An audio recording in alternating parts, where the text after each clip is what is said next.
Good afternoon, sports fans. Here we are again, back in the workshop, done a bit more on the wheel horse today. First of all, I've had all the engines in bits. We had two of them that weren't runners. One of them had a seized piston and also two valves stuck. Not this one. Took the head off, cleaned it all out, freed off the valves, new head gasket. Also had issues with the governor. The governor was holding the revs on rather than shutting them down, so I took the side casing off, took the governor apart, found that it was out of adjustment. It was incorrectly adjusted on these.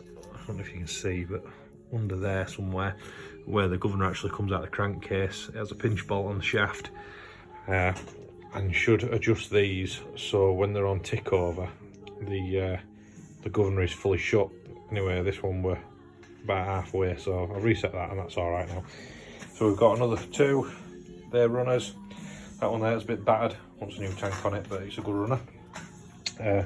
Finish off the kingpins and stub axles, all the nuts on and sorted, bearings sorted.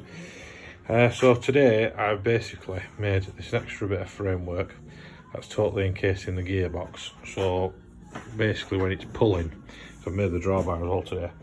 Obviously it needs a proper pin in there, that bolt's just there for holding stuff in place for purposes.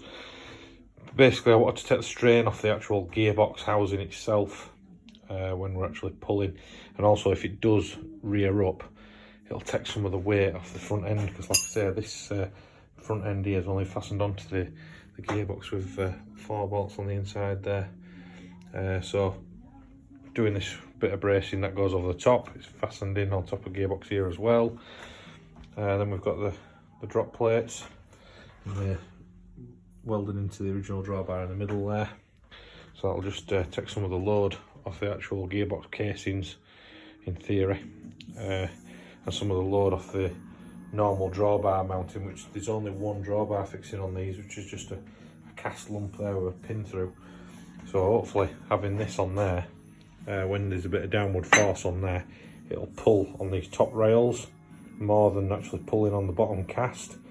So we aren't going to break that out of the back of the gearbox in theory. So yeah, so we've got a bit done. I've ordered all the new pulleys for the engines, and yesterday 2 of these turned up. They're brand new centrifugal clutches. They're already keywayed, 3/4 shaft, straight onto these Honda engines.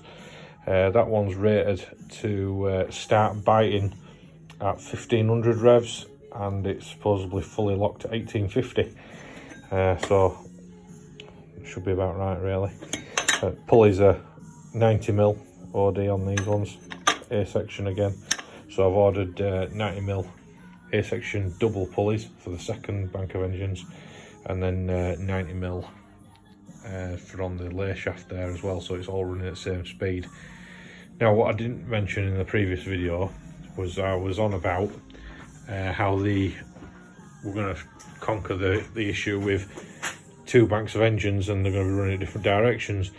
Well, what I forgot to actually mention in that video, I do apologise, on the last belt from the double pulleys back to the lay shaft here, on the side where the direction is wrong, basically all we're going to do is put a twist in the belt, which will rotate the direction the other way around.